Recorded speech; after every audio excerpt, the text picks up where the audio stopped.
অনেকক্ষণ তো তুললাম ফল। টোনার কথা শুনে সুখী যেতে রাজি হয়। টোনা ও সুখী একসাথে উড়াল দেয়। দুজনে উড়তে উড়তে টুনিদের বাসায় যায়। আর টুনির ডিম দেখে সুখী অনেক খুশি হয়। যাক টুনি, তবে এবার তুইও মা হতে চলেছিস। প্রার্থনা করি তোর ডিম ফুটে ফুটফুটে একটা ছানা বের হোক। কিন্তু টুনি, টোনা দাদা, তোমরা কি ভুলে গেছো? আর কয়েকদিন পরে তো বর্ষাকাল শুরু হবে।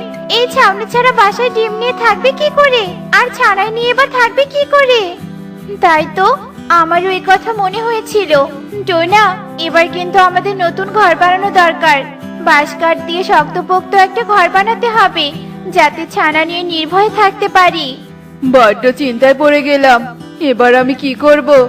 একটা ঘর বানানো তো আর মুখের কথা নয়, কত বাঁশ কাঠ সংগ্রহ করতে হবে। ভয় পেও না টোনা দাদা, কাল থেকে বাঁশ কাঠ সংগ্রহ করতে শুরু করে দাও। দেখবে কঠোর পরিশ্রম করলে কয়েকদিনের মধ্যে বাঁশ কাঠ সংগ্রহ করে আবার ঘর বানাতে পারবে।